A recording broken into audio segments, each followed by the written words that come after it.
In 2015, scientists Jonas and Tim traveled to Bolivia under a mission from the Department of Defense, investigating rumors of a man that is 250 years old that could be the key to finding a boundless remedy. Following a local guide, the team makes it to a mysterious cave, where the guide tells them to wait while he carries a bucket of blood to the mystical man, who is in a cage. Tim ignores him and comes closer anyway, giving the creature the chance to attack him. The guards try to stop him with bullets, but they don't work, so Agent Clark tries a stake that he finds nearby, effectively killing the vampire. Afterward, Tim is taken to a hospital, but he instantly recovers and announces he can change the world before he spits out his own teeth. 3 years later, Agents Brad and Phil go to a state prison to offer death row inmate Anthony the chance to be a patient for a government project called Noah. Anthony is wary, but Brad convinces him by pointing out he can use his life to save others instead of wasting it in jail. In the Noah facility, Jonas is the leader of the team of scientists that are handling the project, including doctors Nicole and Daniel. Their goal is to find a cure for the avian flu, which is killing billions of people.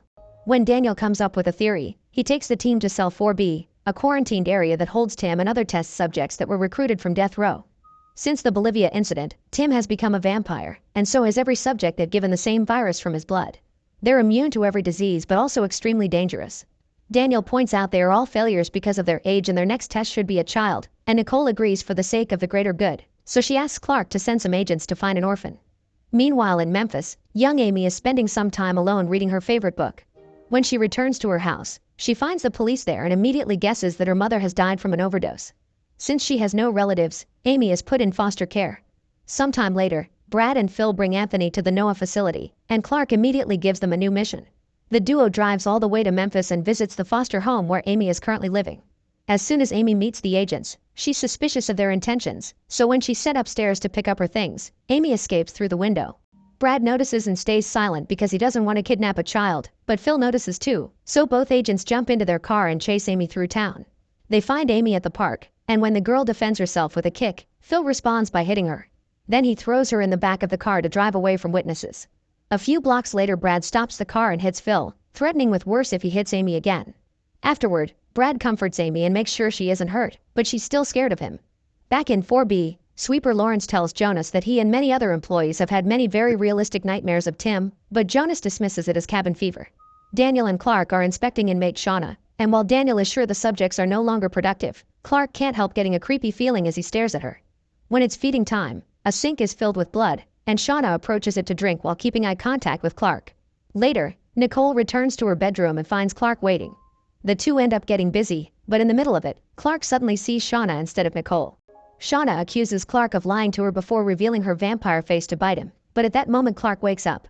Back to Amy, she notices there's a carnival nearby and Brad offers to take her. Phil reminds Brad that the girl is just a mission, but Brad ignores him and has lots of fun with Amy, allowing them to bond. Suddenly Brad gets a call from his ex-wife Lila, who explains she's considering getting married again. However, she wonders if Brad wants to give their relationship another try, but the weight of their daughter's death is still too heavy and Brad hangs up. Thinking about his daughter causes Brad to make a choice and he follows Phil to the bathroom, where he sneak attacks him and leaves him unconscious. They steal a different car and after a few hours of driving, Brad takes Amy to a lake so she can say goodbye to her mother properly and deal with her grief, which Amy appreciates. When the news of Brad's escape reaches Noah, Clark is sent to find him. Meanwhile, Anthony is examined by Tim, who at first looks human but soon begins changing into his vampire form. He promises Anthony that things will get worse but Tim will be there for him to help him go from bad to amazing. Then Tim snarls, and Anthony wakes up from the nightmare. Sometime later, Brad stops at a gas station and sees his face on the news because he's now a wanted man, thus he uses a payphone to try to warn Lila about Clark. It turns out Clark is already there, so Lila pretends she's getting a call from a patient to give him a clue. Brad understands and confesses his love before hanging up, and Lila tells Clark she hasn't heard from Brad. When he returns to the car, Brad notices a sheriff approaching and decides to turn himself in, because it'll be safer for Amy if she becomes well known. After Brad surrenders, he and Amy are taken to the police department. However, Brad regrets his choice when he hears the cops are in contact with the Department of Defense. While the sheriff is turned, Amy sneaks behind the counter and grabs the handcuff keys to free Brad. At that moment, Clark and his men arrive, so Brad takes a gun from the sheriff right before the agents come inside and kill the poor guy. Brad immediately shoots back and kills a few men before going hand to hand against another. On their way out, the duo encounters Clark, who hesitates to shoot his best friend. Brad takes the chance to shoot a fire extinguisher, forcing Clark to step back. Then he grabs Amy and steals a police car to escape. Amy notices Brad got hurt and that the agents are following them, but Brad promises it'll be okay and turns on the police sirens to speed through an intersection, causing a car accident that blocks Clark's way. A few miles later, they see there's a school bus about to leave on a class trip, so Brad pulls over and pretends Amy is a new student that forgot her papers. Amy is allowed to join the students on the bus, and she sits at the back to open the emergency exit and let Brad inside. One of the students tries to take a picture, but Brad takes the phone. Sometime later, Brad and Amy leave in another stolen car, but Brad is suffering from blood loss and pulls over right before passing out. While Clark interrogates all the kids from the bus and sends his men to search for stolen cars, one of his agents begins working on tapping Lila's phone. Meanwhile, Amy uses Brad's phone to call Lila, who guides Amy on how to check on Brad's vitals. Once they confirm the bleeding has stopped, Amy pinches Brad's chest to wake him up and hands him the phone. When Brad realizes what's happening, he furiously throws the phone away because he knows they can track the call. At Noah, Jonas gives Anthony the injection with a serum and a chip on his neck to monitor his vitals and track his location in case he tries to escape. Anthony wonders if Jonas ever thought he would be experimenting on humans, and Jonas says he didn't, but then he starts thinking about his past. His wife Elizabeth had been diagnosed with Alzheimer's and Jonas started to work with Tim to find a cure. When Jonas acquired proof of the existence of the 250-year-old man, he and Tim agreed to go looking for him for the sake of their research. Back to Amy and Brad, they reach a forest and cross it to find an old house, where Brad pulls at a tripwire to make an alarm go off. A woman named Lacey comes out with a weapon in her hands, but she puts it down when she sees her old friend. Lacey is wary but accepts Brad's request to give them shelter when he begs. Meanwhile, Clark finds the broken phone on the road and orders his men to shoot Brad on sight when they find him. At Noah, Jonas and Nicole look at Anthony's test results and discover his old football injury is already healing, which is faster than any other subject they had before. This reminds Jonas of how obsessed Tim had become with the serum, and it was him who accepted to work with the Department of Defense because they would pay for the research. Elizabeth thought they were breaking the code of ethics, but Jonas thought healing her was more important. While Amy and Lacey bond, Brad hears the alarm going off, but it turns out it's just Lila, who knows the places where Brad would hide. Over dinner, Lacey informs Brad she's gotten a boat and passports from a contact so he can leave for Canada, but she also points out Noah will never stop chasing him because he knows too much and they'll probably just kidnap another child. To reach a compromise, Lacey offers to spread the story while Brad escapes with Amy, and Brad gives her the names of all the inmates he took from prison to Noah. Afterward, Lila takes care of Brad's wound and they reconcile. At the facility, Anthony's exercising when he suddenly hears loud music.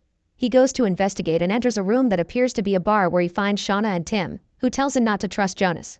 They also try to share a glass of blood with him, and when Anthony turns it down, Shauna reaches inside his mouth to prove he's losing his teeth to let the fangs grow. When Anthony tries to leave, Tim gives him a message to pass to Jonas before he snarls to make Anthony wake up. The next time Anthony sees Jonas, he tells him about the dreams and passes Tim's message, which says you already changed the world. You have to wait to see how. Afterward, Jonas goes to see Elizabeth at the psychiatric hospital, but her advanced illness doesn't let her remember or understand anything. In cell 4B, the sweepers are doing their job and Lawrence notices Simons taunting Shauna.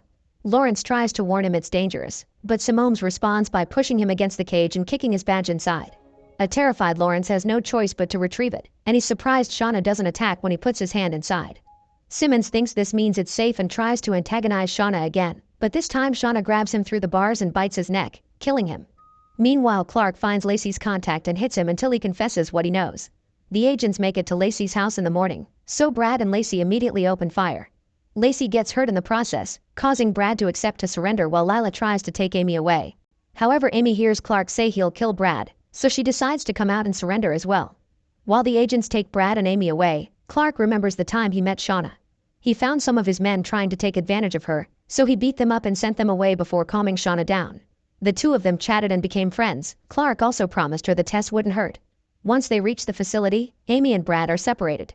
Clark then joins a meeting to analyze the footage of Simon's death, and the scientists realize Shauna is more human than they thought because she only attacked the person that bothered her. Clark thinks this is a security issue and says they should euthanize her, which Jonas authorizes. Then Nicole is called to check on Amy, who is getting violent and doesn't let the nurses check on her. Nicole explains that Amy can be the cure for thousands of people, so Amy accepts to help only if they allow Brad to stay with her. Clark brings Brad over and the doctor explains the issue of the avian flu, thus Brad accepts to cooperate as long as it's Amy's choice. Then Brad joins Amy and discovers they've already given her the chip. Nicole also comes to inject the serum, which makes Tim sense the girl's presence. When a nurse comes to check on Amy later, Brad uses the chance to steal an injection from the cart. Afterward, they both take a nap, but Brad wakes up when he finds Lawrence in the room. The sweeper tries to warn him that Tim will come after Amy, but the conversation is interrupted by two guards that quickly separate them, and Brad uses the chance to steal a flashlight from them. Later, when Brad meets Anthony, he hears how he has nightmares about Tim too. Afterward, Amy uses crayons to pass notes under the door that connects to Anthony's room. Anthony quickly responds and they become friends by passing notes all the time. Later in the evening, Brad hears some noises and leaves the room, noticing Lawrence taking the elevator. Brad follows him and uses the injection he stole to put him to sleep. When they make it to cell 4B, Brad opens the lock with Lawrence's eye and discovers the monstrous state of all the test subjects, feeling bad because he brought them here from jail. At that moment, Jonas catches Brad red-handed and explains it's a side effect of the virus, but they're doing this to save people. Brad returns to his room, only to have a nightmare about Tim telling him to stay out of his way. Meanwhile, Lila is making some calls to ask about the missing inmates, but everyone hangs up on her. Only a person at Shauna's old prison confirms that she didn't die there like the news said. The next day she meets with journalist Sierra and shares what she knows about the inmates, and Sierra promises to look into it. A few hours later at the hotel room she's sharing with Lacey, Lila gets a call from Sierra confirming there's something fishy going on and that she'll cover the story. Sometime later, Jonas notices Tim and Shauna aren't eating. It's then revealed they have meetings by appearing in each other's minds, and Tim scolds Shauna for being reckless, telling her to use her full powers to fix this. Following that advice, Shauna begins transmitting her story right into Clark's mind. Some years ago, Shauna was eager to leave her little town, and whenever she went out with friends, she would steal money from the bar to add to her hidden savings. At home her situation was horrible because her stepfather kept taking advantage of her, and one evening, she discovered he took all her money away. Shauna confronted the man, but her mother defended him from what she thought were unfair accusations. Tired of hiding, Shauna told her mother what her stepfather did to her, only to learn that her mother already knew and blamed her for provoking the guy. Devastated and furious to hear her mother didn't care, Shauna grabbed a knife and killed her mother, which was the crime that sent her to death row. As Clark sees all this, he starts the procedure to euthanize Shauna as planned. First she's knocked out with gas, then she's taken to a special cell where bright lights start burning her. However, her backstory keeps replaying in Clark's mind and in the end he feels pity for her, so he cancels the procedure. The next day, Anthony wakes up after having another nightmare, this time involving a dead girlfriend. Amy learns about this and is worried about what'll happen to her, so Brad calls the doctors and asks for Amy to have some free time outside her room for the sake of her mental health. After some hesitation, Nicole accepts as long as the guards go with them. Amy then gets to play outside, and Brad now has a better view of what's outside the facility to make a plan. Meanwhile, Clark begins seeing Shauna inside his mind all the time. She's sweet and thankful, but she also warns him one of his soldiers is going crazy. Right after she disappears, Clark gets a call telling him one of his men is acting weird. Clark rushes to discover Paulson has seen the backstory of vampire Winston like Clark saw Shauna's. He also thinks the humans are becoming the vampire's lab rats. When Jonas does his daily checkup on his patient, Anthony confesses the nightmares are getting worse and that Tim tells him he has to make a choice, but he doesn't understand what. Jonas tells him he's a better subject than the others because he hasn't shown side effects, and the nightmares may come from the guilt of what happened to his girlfriend. After Jonas is gone, Anthony thinks about his first meeting with Rachel. She had taught him how to be a better realtor and they immediately hit it off, so they started dating. Anthony's thoughts are interrupted when he gets a note from Amy, but before he can reply, he suddenly spits some blood and discovers he's losing teeth. In the meantime, Lila and Lacey meet with Sierra, who shows them the report she's prepared about the case. She explains it'll be broadcasted at 5 p.m. and that dangerous people are involved, so they need to lay low. However, when 5 p.m. comes and the women turn on the news, instead of the report, they see an announcement that Sierra is dead. Lila is sure she was murdered for knowing too much and she and Lacey decide to leave immediately, choosing a church led by a friend of Lacey's to hide for a while. Later, when Lila is praying alone, a stranger surprises her from behind and takes her away. At Noah, Jonas discovers Tim's brainwaves are higher than ever, and when the nurses check on Anthony, they find him in the middle of a breakdown and with a very high fever. He's immediately taken to the doctors, who decide he must be injected with a new formula. Outside, Amy borrows some binoculars and discovers there's a sniper on the roof. Brad immediately pushes her down right before the sniper shoots, revealing him to be Paulson. Clark and his men immediately come out, and while they exchange shots with Paulson, Brad and Amy sneak around the forest. Once the agents manage to get Paulson's attention, the duo quickly runs to find cover with Clark. At that moment, Paulson shoots the electrical substation and leaves the entire facility without power. Clark is ordered to solve this quickly because they need the machines to save Anthony, and Brad offers his negotiation skills to talk to Paulson. Anthony is put in a bucket with ice to deal with his extreme fever, but he won't wake up and keeps dreaming about Rachel. His sweet memory is interrupted by Tim teasing him, and while Jonas watches Anthony's vitals, he reaches the conclusion Tim is accelerating the mutation. Amy is worried about Anthony too, and Shauna suddenly appears in her mind to talk about the changes they're going through. She shows Amy her real face and explains that will happen to Anthony and Amy too, but Amy refuses to accept she's a monster. On the roof, Brad reaches the roof and talks to Paulson, who confesses he's already smuggled a vial of Tim's blood and hidden it, so they can't kill him if they want to know where it is. Brad tells him he's on his side and that he wants to shut down Noah too, mentioning the dreams and what he saw in 4B. Paulson gives in and explains the vampires can control them, mentioning what Shauna made Clark do. However, when he's about to say more, Paulson is shot by Clark, who says the smuggled vial had been a lie and questions Brad's loyalty. Brad pretends he just had been bluffing to make Paulson talk.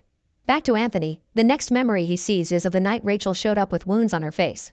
It turned out she was married, and her husband beat her, so Anthony had always been her escape. Anthony felt betrayed but still let her stay the night for the sake of her safety. However, when he woke up the next day, he found Rachel dead in the pool, probably killed by her husband, but Anthony was blamed for it and sent to jail. At that moment the power comes back and the doctors rush to save Anthony, but it's too late. Tim shows up in Anthony's mind and taunts him as he reminds him the system failed him when they trusted the rich white guy more than the poor black man. Anthony has always lacked power for a better life, and time can offer that to him. Desperate to survive, Anthony gives in and lets the mutation take over his body, becoming a vampire that begins attacking the nurses in the room. Jonas tries to help and he's pushed away, so Nicole drags him into another room only to discover Jonas has possibly dangerous blood on his face. Sometime later, Director Gilder from the Department of Defense comes to Noah to check on the recent trouble. Brad sees him through the window and doesn't like where this is going, so he and Amy agree they should escape.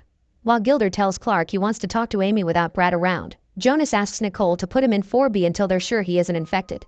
Afterward, Nicole and Daniel give Gilder a report of what's been going on, commenting on the fact the vampires appear to be telepathically connected to each other.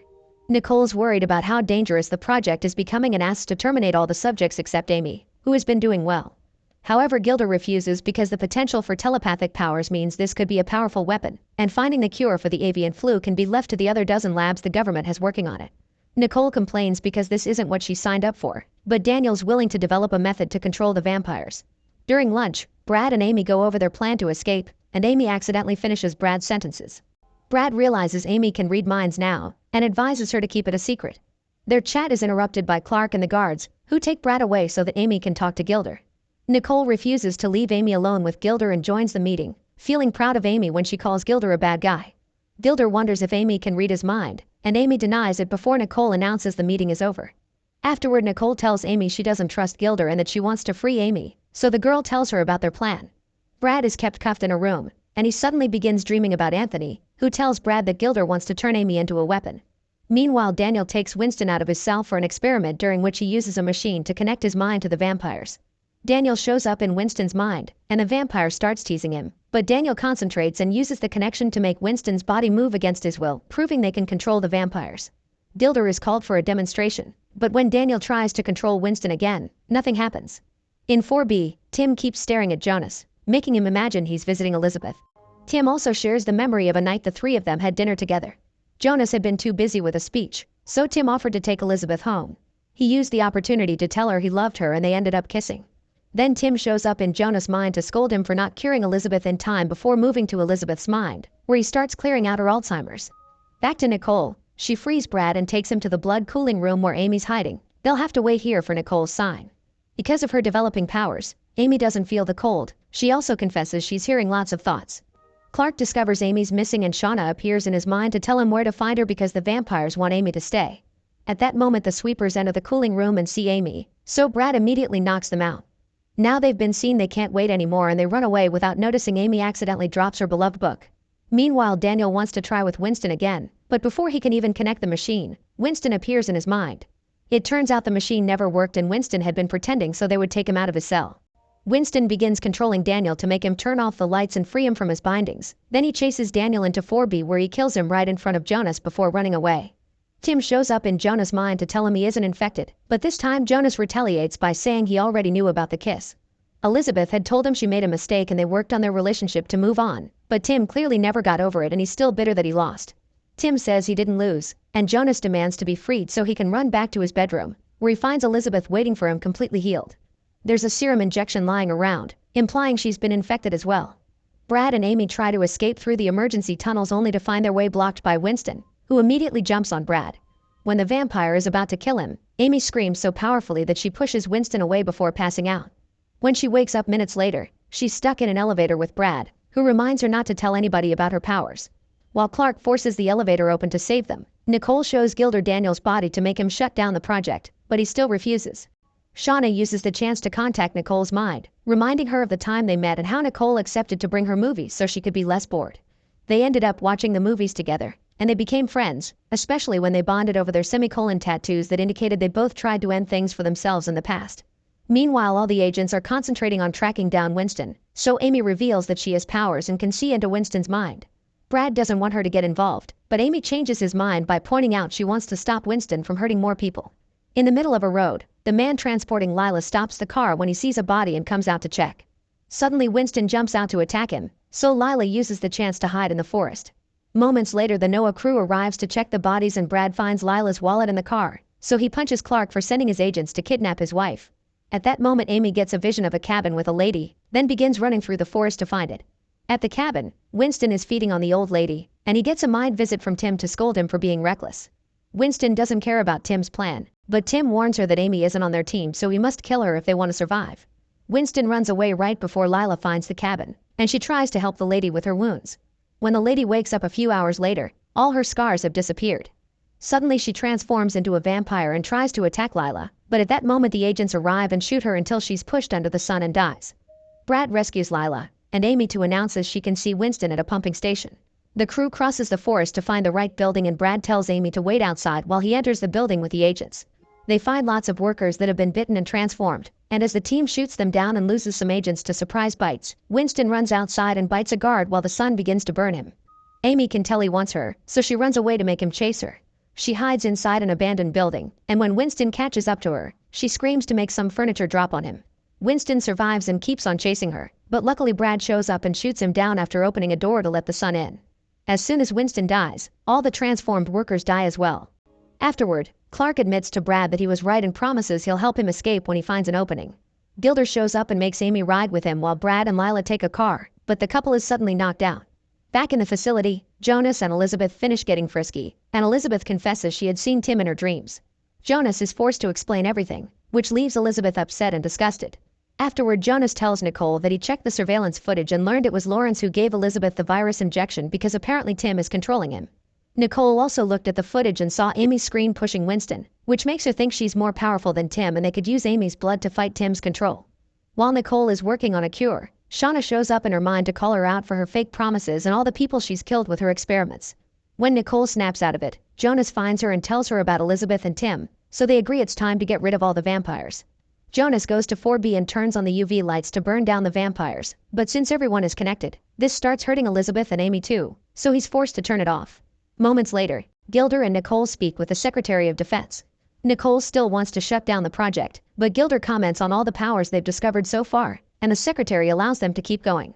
Afterward, Gilder meets with a man called Martinez, who had the original idea to use the vampires as weapons. Gilder is thankful for his guidance, and Martinez helps him further by giving him a list of NOAA employees he needs to replace with new trustworthy people. Meanwhile, Jonas checks on Elizabeth and when he uses a flashlight on her as she almost gets burned, confirming she's slowly turning as well. Brad's now dreaming of happy memories with his daughter, but when he wakes up, he discovers he and Lila are trapped inside a trunk of a moving vehicle. Immediately they grab the trunk's internal wires and use them to loosen the zip ties while they chat about their memories of their daughter. When Lila forgot to buy the markers the girl needed, Brad stopped by a convenience store where a robber suddenly burst in. Brad had tried to negotiate with him, but his daughter came inside looking for her dad and the robber shot her. Noticing his friend is missing, Clark asks Amy to use her powers to locate Brad, but she can't see everything. Clark promises to find him and leaves, only for Amy to be visited by Anthony next, who telepathically shows her where her book is and uses the chance to pressure Amy into talking about her mother. Amy cries as she reveals she feels responsible for her mother's death because they had an argument and Amy told her she hated her, which probably caused her to get an overdose to forget. Then Amy wakes up in her room as Gilder pays her a visit. She asks about Brad and Gilder tries to say Brad chose to leave, but Amy doesn't believe him and says Gilder isn't in charge as he thinks. Speaking of Brad, the car finally stops and the agents take him out. He pretends to still be cuffed, but when he sees an opening he fights the men and pushes one over the cliff before stealing a gun and shooting the other. After getting a weapon and a walkie-talkie, Brad and Lila begin walking away, and Brad finally makes a huge confession. Clark had provided him with the identity of the robber, so Brad found him and killed him for revenge. Afterward he felt like a monster, that's why he had to leave Lila. However, Lila doesn't blame him. In fact, she feels guilty too because she forgot the markers in the first place. At that moment, Clark locates the abandoned car and uses a walkie-talkie to contact his friend to warn him about incoming agents, but Clark doesn't think he can trust him. Moments later, they're found by another agent, but when they're about to get killed, Clark shows up and kills the man first. Clark swears he's on their side now and hides Lila and Brad in his trunk to take them back. At NOAA, Anthony visits Amy again to apologize for making her cry, but he insists she needs to explore her grief and accept her mother doesn't blame her for anything. He also reminds her not to trust him. Elizabeth is struggling too because Tim keeps visiting her and she doesn't know if choosing him or Jonas. While Gilder begins installing extra security measures all over the facility, Nicole informs Jonas the cure isn't ready yet. Tim asks Elizabeth to choose already, and Elizabeth chooses her husband, asking her to euthanize her before she becomes a monster. Jonas does so while clinging to her dying body. In her room, Amy practices using her powers and conjures an illusion of her house and her mother, who hugs her and promises she doesn't blame her for anything. Then she gives Amy a box of matches, telling her to light her own way. At that moment Brad and Lila arrive, but they can't wake Amy up because Tim is now appearing in her mind. While Tim tries to convince Amy to accept the change, her real body is taken to the emergency room and Gilder forbids Nicole from coming with her. After another short meeting with Martinez, Gilder gathers most of the staff and tells them the project is over, so they can go home after they have a goodbye party. Nicole and Clark agree they need to save Amy, but the lock permissions have been changed and they don't have access to the labs anymore. Moments later, Amy manages to push Tim out of her mind and wakes up tied to a bed in the 4B, where all the vampires stare at her. Meanwhile, Gilder is ambushed by Brad, Clark, Nicole, and Lila, and they make him activate the elevator to take them to the labs. Clark stays behind to guard the door and notices on his tablet that Lawrence hasn't been fired, so he asks his men to find him. Then he begins thinking about Shauna and the time he caught her escaping the facility. She had been scared of the nightmares about Tim, so to calm her down Clark took her to a diner. There they bonded over their childhoods and bad parents, and Shauna asked him to run away with her. However, more agents arrive to take Shauna back, making her feel betrayed by Clark. When the group makes it to 4B, they disarm the guards by threatening Gilder, and Lila and Nicole begin working on a cure again. Brad finds Amy and tries to free her, but Amy refuses because she thinks she's too dangerous now. After Tim sends another taunting message to her mind, Amy wakes up and spits out her teeth. Clark checks the security cameras and finds Lawrence entering the communications center, so he rushes after him only to find him shutting down all communications. He's still under Tim's control and points out that Shauna is manipulating Clark too. Then Clark asks Gilder for all the new codes, but Gilder says he doesn't have them either. He explains the Department of Defense sent Martinez as an advisor and he's the one with the codes, so Clark goes looking for him. He searches most of the rooms yet he can't find Martinez, so he asks the front door guard about him. However, the guard swears there never was a Martinez in the building. When the man makes a joke about ghosts, Clark understands the problem and goes back to drag Gilder into 4B, where they discover Martinez has been a vampire appearing in Gilder's mind all along. Moments later, Lila injects Amy with a new serum, hoping this will at least slow down the process. Clark meets with Brad and they agreed to fill the vampire cells with a special gas to knock them down. Then Clark gives Brad Lawrence's badge before leaving to start evacuating the facility. Shauna appears in Clark's mind to ask for his help, and Clark kisses her before explaining he cared for the real Shauna, not the monster she's now. Meanwhile, Lawrence frees himself from his bindings by getting hurt and goes to the labs, where he finds Nicole finishing a cure and locks her up to stop her from delivering it. Afterward, Lawrence knocks Lila out and finds Gilder to steal his badge. Tim approaches Amy again and gives her a bike before showing her the entrance of a tunnel, which she must cross to become more powerful. She begins riding through the tunnel, but then she hears Brad talking sweetly to her in real life and stops to have a breakdown. Remembering the matches, she decides to light one up and finds comfort in Brad's and her mother's advice, making her brave enough to turn around and leave the tunnel with Tim behind. Amy suddenly wakes up, but so do all the other vampires. At that moment, Lawrence opens all the cages with Gilder's badge, and Brad quickly grabs Amy and Gilder to run into a corridor and close the door before the vampires can get them. When Amy turns around, she reveals yellow eyes and she begins seeing a memory of Tim back in Bolivia. Surrounded by soldiers inside a warehouse, Tim felt feverish because of the virus and was bleeding in his mouth. The locals wanted the guards to kill him, and Tim thought it may be a good idea, but Jonas promised he would help him and hired a helicopter to leave the country. When the vision is over, Amy controls the transformation and cancels the yellow eyes, then she runs away with Brad and Gilder. Clark wants to go down there to help, but Lawrence has blocked out all the entrances. Brad finds Lila plus a medic and 3 soldiers tied up, so they immediately free them while Brad tells Clark and Jonas about what happened. Jonas thinks they've lost Amy and that they should use the explosives they installed in 4B for emergencies like this, but Clark refuses because he wants to give Brad a chance first. While the group tries to free Nicole, Amy has another telepathic encounter with Tim, who gets furious because Amy won't join him, but Amy sends him away. At that moment, Clark announces a tech is slowly overriding the system, but Gilder also notices the vampires have suspiciously stopped hitting the cell door. Suddenly the lights go out and Amy looks up to discover the vampires are in the air ducts. The group begins running away and Nicole tells them to blow up the place with her inside once Amy is safe. As they run down the corridor, the vampires jump on them to attack, starting a fierce fight full of shots and biting. Anthony manages to bite Lila before Brad pushes him away. Then the group rushes out of the corridor to finally reach a door that gets sealed behind them to separate them from the monsters. The elevator begins functioning again and Lila thinks she shouldn't go, but Brad sends her with the group while he stays behind to retrieve the cure. The vampires manage to break down the door and go down the other corridor to chase after Brad, who finds Lawrence almost dead on the floor and ignores him. Meanwhile, the group reaches the first floor, and Gilder wants to shoot Lila before she transforms, but Clark forbids it. Then Clark calls Nicole to inform her that Switzerland has found the vaccine for the avian flu. A guard finds the manual for the electric locks, and Clark now can guide Nicole on how to hotwire the security panels. Nicole manages to open the doors only for Shauna to come in and send a message to Nicole's mind, wondering why she had been nice to her. Nicole explains she truly wanted to be her friend because unlike other criminals she's good, and Shauna admits that she doesn't completely like Tim's plans because he wants to kill innocents too. Nicole is about to reach a deal with Shauna, but at that moment Brad shows up and shoots her, causing her to run away. After grabbing the cure, Brad and Nicole hide in Tim's cell right before they're surrounded by the vampires. Meanwhile, Amy hears Gilder is eager to blow 4B up, so she uses her powers to have another talk with Tim, who explains that if the bomb goes off, his death will kill Amy too. Next, Anthony shows up and tells her blowing up the vampires together with Brad is the right thing to do for the greater good. While Clark fights against Jonas and Gilder over what to do, Amy approaches the computer and activates the explosives, which will go off in 2 minutes. The lights go out in 4B and the vampires run away to save themselves. One of the techs finally finds an alternate exit and Clark instructs Brad to break a near wall to find a hidden panel. Then Nicole gives Brad the cure and tells him to leave without her because she'll stay to delay the incoming vampires with her gun. Brad runs through the tunnel and Clark runs outside to lift the sewer drain lid, allowing Brad to escape right before the entire lower level blows up. Brad immediately takes the cure inside, and Jonas applies it to Lila to instantly stop the transformation. Clark and Gilder notice Amy is still alive, meaning Tim is still alive too. Amy confirms she can hear the vampires' minds, and Jonas looks out the window to see them come out of the same sewer line after killing Clark's B team. Tim appears in Jonas' mind and asks him to hand Amy to him or there will be consequences. Afterward, Clark begins making a plan to try to leave the facility safely. Jonas gives Brad the rest of the cure and reminds him to keep Amy safe because Tim fears her, and one day she'll be strong enough to fight him. Then the agents come outside and begin shooting at the vampires to keep them at bay, giving Brad the chance to escape with Lila and Amy. A fierce battle begins and one by one the agents are killed while Clark is thrown against a tree, getting instantly paralyzed.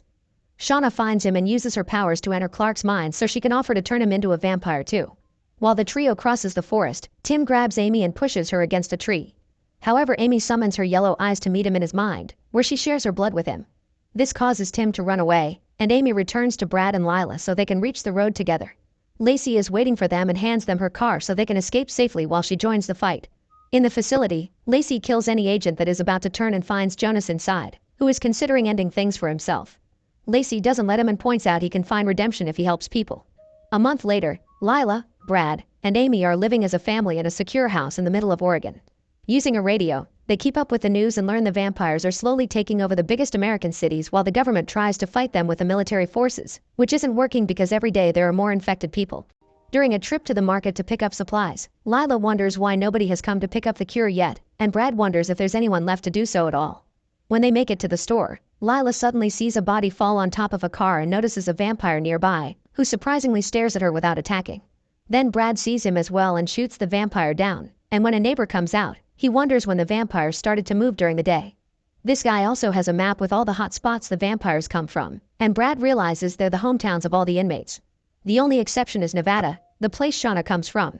It turns out Clark and the agents have set up a safe area there, and whenever local cops are too harsh on people, Clark reminds them to give them a chance. The cops have also captured a dangerous criminal that shouldn't stay in the shelter, so Clark volunteers to take him to a proper prison. However, in the evening, Clark leaves the criminal in the trunk of his car and takes it to Shauna so she can feed. It turns out Nevada is a safe spot because all this time Clark has been bringing Shauna bad people that she can kill to keep her hunger from hurting the innocent. Meanwhile, Jonas and Lacey go to the Global Health Federation outpost trying to convince the boss to send someone to pick the cure. The leader explains they lack resources and it's too dangerous to travel anyway, but he does point out he has a vampire body in the basement, so he asks Jonas to try to replicate the cure with that blood. Later, the boss asks Jonas to talk to the world leaders to tell them he's almost done with a vaccine, only to learn that the American Disease Control Center is gone. So even if he finishes the vaccine, they don't know how to distribute it. Jonas realizes that the other countries will soon nuke the USA to stop the infection from leaving the country. Sometime later, Lila tells Brad she thinks nobody is coming, so she wants to join Doctors Without Borders. Because the vampire didn't attack her the other day, she thinks she may have something in her blood that can help.